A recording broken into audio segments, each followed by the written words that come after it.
Welcome student in 18 lecture of vector calculus. In today's lecture we will study the physical meaning of curl of vector field v vector. This v is my linear velocity. Before starting, let us define some terms. What is v vector? This is a linear velocity. I said this v is a vector field because for a given region this vector point function is known as vector field. So v vector this is the linear velocity. ठीक है, कब है आपकी, मैंने rigid body आपकी rotate कर रही है about this axis and this axis passes through O point and the motion is angular velocity. This velocity is your constant. So I denote this angular velocity by w is equal to w1i w2j plus w3k. अब ये आपका है constant, तो w1 w2 w3 they are the constant and at this point p and this is my origin. So the coordinate this OP, this is my position vector r vector and its notation you know that this is xi plus yj plus zk. There is a relation between the linear velocity and this angular velocity. Contribution is r. तो ये relation क्या होता है ये आपको memorize भी करना है. The linear velocity at a point P for this body rotating about a fixed axis passes through O is given by omega cross of R. Now calculate the cross product of these two vectors. So how to calculate this? There is a determinant.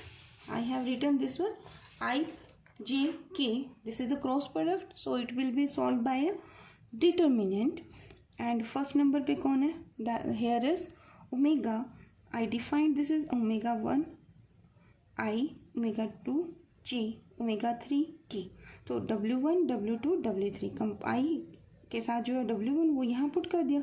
ठीक है, then r vector का i component क्या है x y and z. Now expand this determinant. देखिए मैंने तो वही summation logic use किया है. This row and this column this will multiply this one w2j z sorry and this will multiply this to y w3. ठीक है, फिर आप माइनस j करेंगे, आप कर लेना. मैंने कैसे लिखा है i के बाद j w2 w3 z के बाद x 3 के बाद ऐसे नोटेशन चलती है ना. दिस वन x के बाद y के बाद z और z के बाद x. तो देखो मैंने क्या किया, w2 के बाद w3 z के बाद x आएगा 3 के बाद 1 आएगा. ठीक है, तो y wrote here 1 and y के बाद z प्लस j के बाद k 3 के बाद 1 x के बाद y माइनस 1 के बाद w2 z के बाद x. आप इसे एक्सपेंड करके देखना, you will got this result. Okay, अब हमें क्या निकालना है, but I want to find a curl of v. देखिए हमने प्रीवियस लेक्चर किया था what is curl. Curl is nothing but, अगर हमें कोई कहता है what is curl, curl is my operator del cross of del cross. This is my operator and you know that del is operator. But ये जिस पर भी लगेगा वैसे वेक्टर पॉइंट फंक्शन पर लगेगा, तो किस उससे लगेगा क्रॉस के साथ. तो कर्ल ऑफ वी निकालना है. तो कर्ल ऑफ वी का मतलब है आपका दिस वन. तो again this is a cross product. How to find the cross product? This is I, this is J and this is K here. Del is what? Curly by curly X, curly by curly Y, curly by curly of Z. ठीक है, अब V जो velocity vector आपने निकाला है इसके I component कितने हैं? This is my W2Z minus W3Y. ठीक है, एंड J कंपोनेंट क्या है इसका? दिस इज w3x माइनस ये क्या आपका w1z and what is k component? This is w1y minus this is w2 of x. Again देखिए देर इज सिमेट्री. अगर आप चाहें ना तो क्वेश्चन शॉर्टकट भी दे सकते हैं. समेशन यूज़ करो ऑन आई. देखिए मेरे पास स्पेस कम है तो मैं ऐसे कर लेती हूँ, अदरवाइज पूरा कर लेना आप. मैं हाफ से करने वाली हूँ. देखिए क्या बनेगा ये आपका, अगर आप इसे एक्सपेंड करते हैं तो I is here why I am putting I summation here, I के लिए बनेगा, फिर जे के लिए और फिर के लिए। तो ये रो और ये कॉलम छोड़ोगे तो ये इस पे ऑपरेट होगा, curly y of this term. तो what you got here, this is W1 y. तो आपको क्या मिलेगा सर, W1 तो कांस्टेंट है, डिफरेंशिएशन वाई के साथ करना है, तो यू गॉट हियर W1। और इस टर्म का डेरिवेटिव क्या हो जाएगा, 0। फिर माइनस करली जेड ऑफ दिस टर्म, इसका डेरिवेटिव 0, माइनस का जेड, तो माइनस W क्या बन जाएगा, W1। अगर आप समेशन लगा देते हैं फिर तो आप इसे ऐसे खोल दोगे कि समेशन आई 2W, फिर 2W2, फिर 2W3। अगर आप ये नहीं लगा रहे हैं तो कोई प्रॉब्लम नहीं, आप माइनस जे लिखिए, फिर पूरा सॉल्व करना पड़ेगा। यहाँ आपको W2 प्लस माइनस W2 और माइनस का W2 मिलेगा, फिर प्लस का के वेक्टर करोगे W3 प्लस W3, ठीक है। तो आपको क्या मिलेगा यहाँ पे 2W minus minus plus 2W2 2W3, तो 2 इज आउटसाइड, तो this is W1I plus W2 of J plus W3 of K। What is this, this is 2 time of omega vector, ठीक है।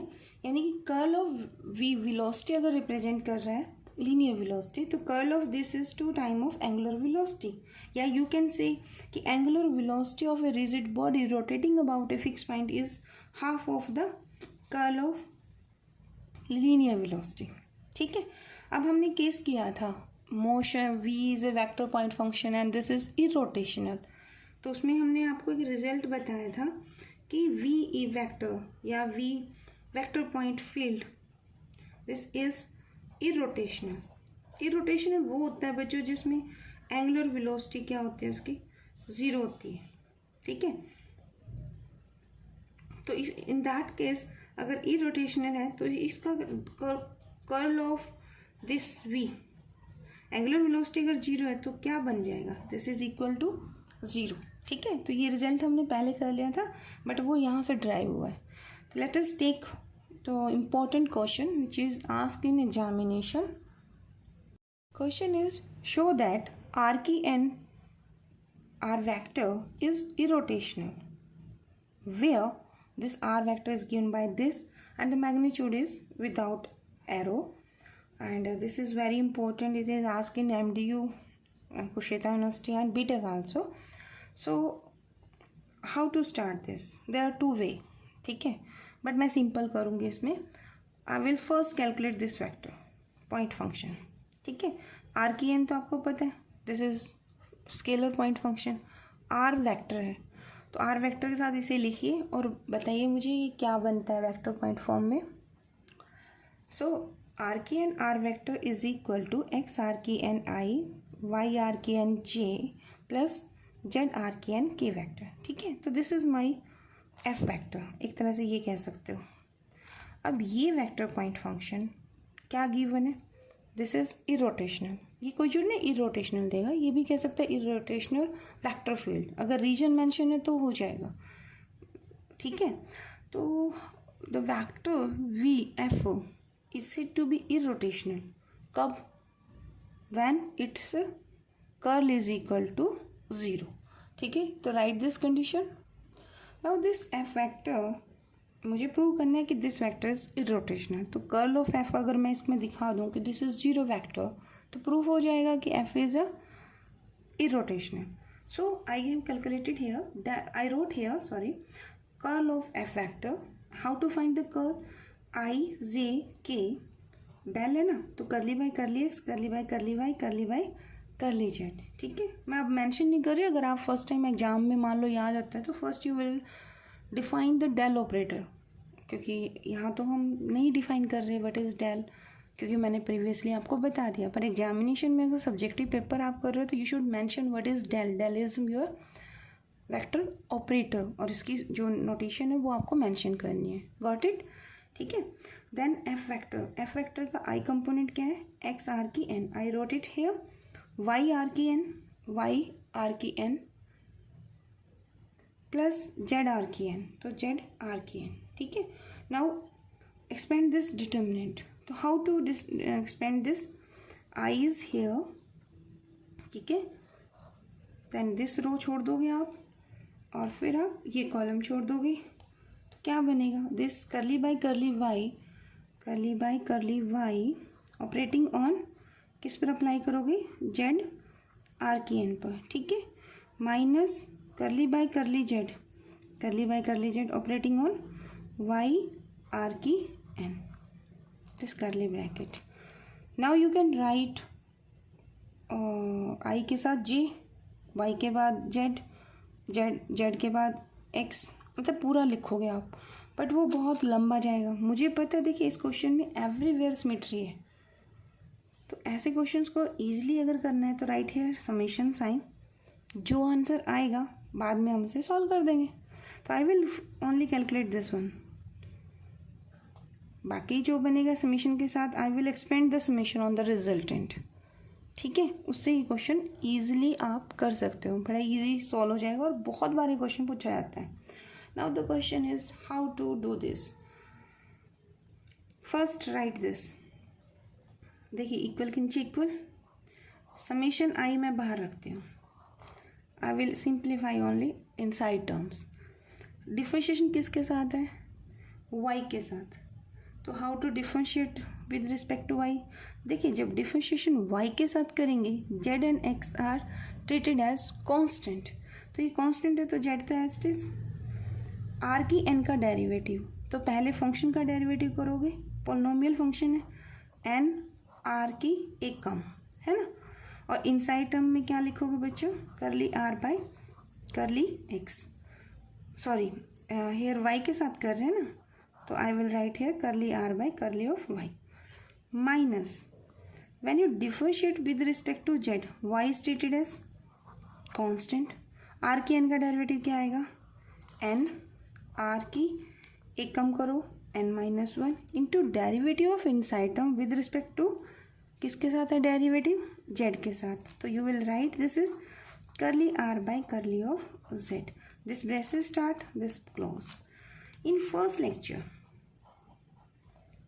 मैंने आपको सिखाया था curly are by curly x, आज मैं लिख नहीं रही, आप फर्स्ट में देखना, तो वो क्या आंसर आया था, curly are by curly x is x by r, curly are by curly y क्या था, this is y by r, and curly are by curly z क्या था, जेड बाय आर.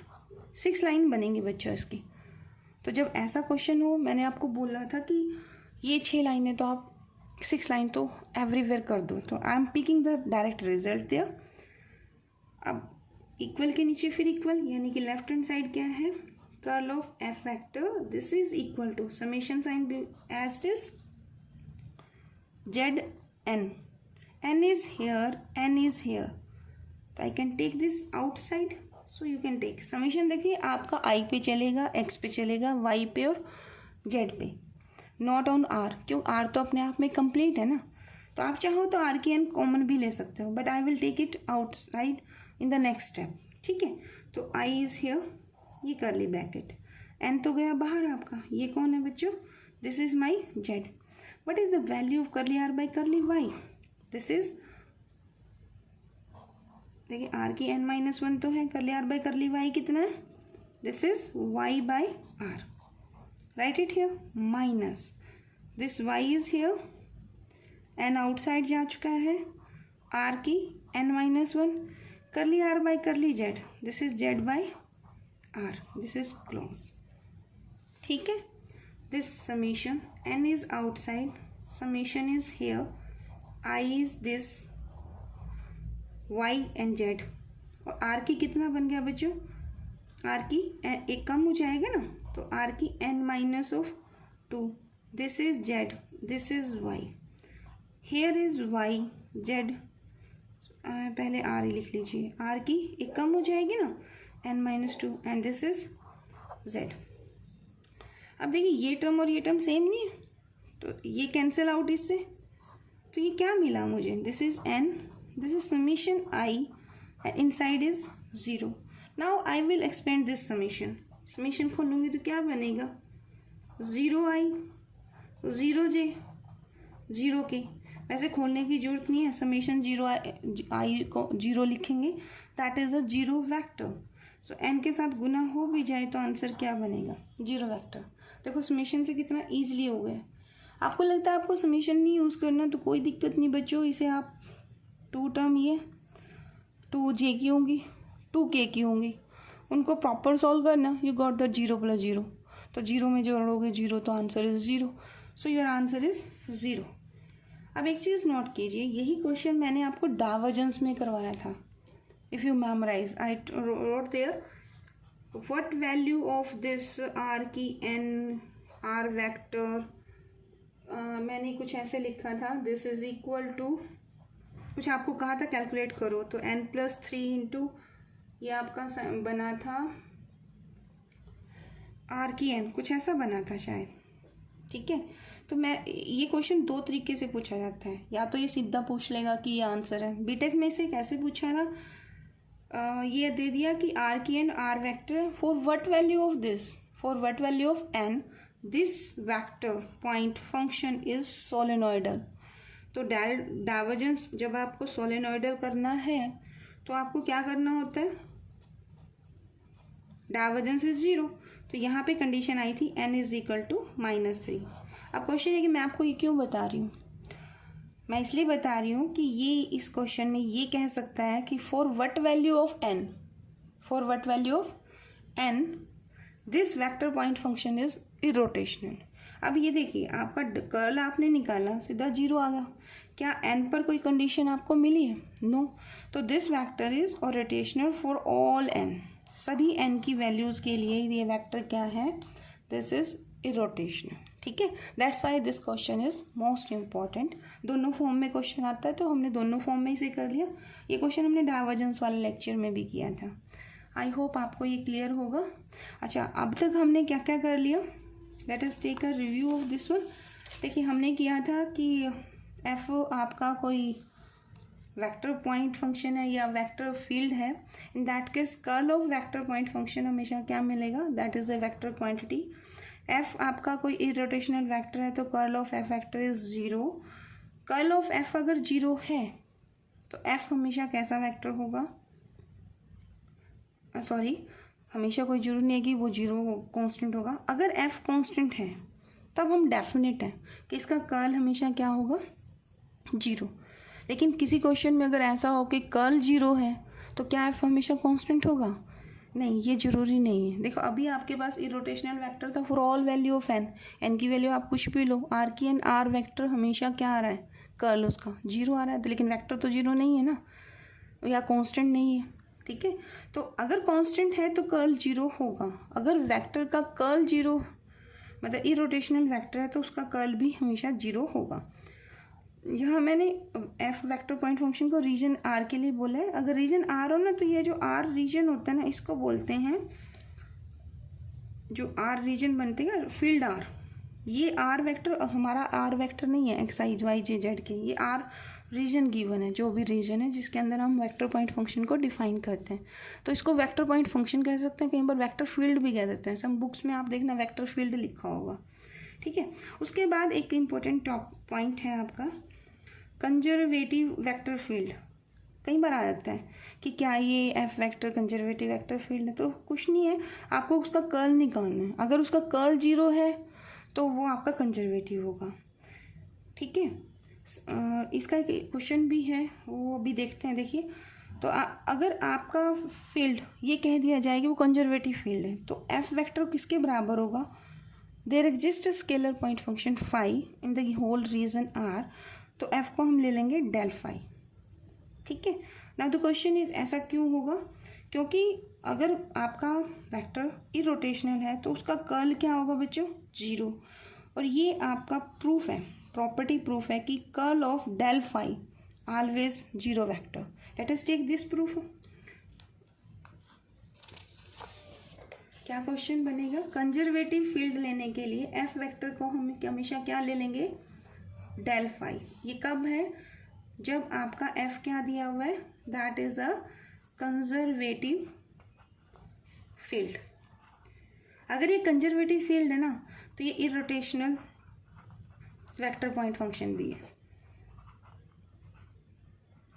ठीक है, ये भी होगा। अब क्वेश्चन एक ऐसे आ सकता है, show that curl of del phi is equal to 0, या फिर ये कह सकते हैं show that del phi this is f vector and this is irrotational point function या इरोटेशनल फील्ड। 2-3 तरीके से सेम क्वेश्चन पूछ सकते हैं। अब ये यहाँ पे 0 आएगा। How to write this? देखिए, del cross del of phi, again curl है, तो will write I J and K. This is curly by curly X, curly by curly Y, curly by curly Z. Del phi क्या बनेगा? Curly phi by curly X, curly phi by curly Y, curly phi by curly of Z. I will write this is I. लगाओ जरा I को इस पे, ये क्या देगा answer? Curly by curly y of curly phi by curly x, तो क्या बन जाएगा? कर्ली स्क्वायर फाई पहले किसके साथ है? जेड के साथ, फिर किसके साथ कर रहे हो? वाई के साथ, माइनस ये इसके ऊपर ऑपरेट होगा, तो कर्ली बाई कर्ली जेड पहले किसके साथ किया हुआ है? Curly phi by curly of y. I am not writing the remaining 4 term because there is a symmetry. देखिए, एक्स के बाद वाई, वाई के बाद जेड है, जेड के बाद एक्स हो जाएगा। फाई फाई फाई तो सेम है, एक्स वाई जेड है, सिमेट्री है ना, तो यूज़ कर सकते हैं। आप चाहें तो 4-6 टर्म और लिखिए और फिर उसको कैंसिल कीजिए। मैंने यहाँ समेशन लगा दिया। देखिए, here you will use this notation in partial. आपने पढ़ा होगा कि 2 बार डेरिवेटिव किया जाएगा फाई का, एक बार वाई के साथ, एक बार जेड के साथ। यहाँ इसका मतलब है पहले जेड के साथ है, ऐसे रीड करते हैं, जेड के साथ फिर वाई के साथ। और यहाँ डेरिवेटिव किसके साथ है? पहले ये आपका पहले हुआ है वाई के साथ, फिर हुआ है जेड के साथ, and both expressions are equal in the partial derivative. So you will cancel this by this, तो आई गॉट अ 0, तो दिस इज अ 0 वेक्टर। तो आप ये 3 क्वेश्चन एक साथ सॉल्व हो गए कि show that curl of del phi is 0, पहला क्वेश्चन। दूसरा, एफ कंजर्वेटिव फील्ड है, तो एफ वेक्टर किसके बराबर होगा?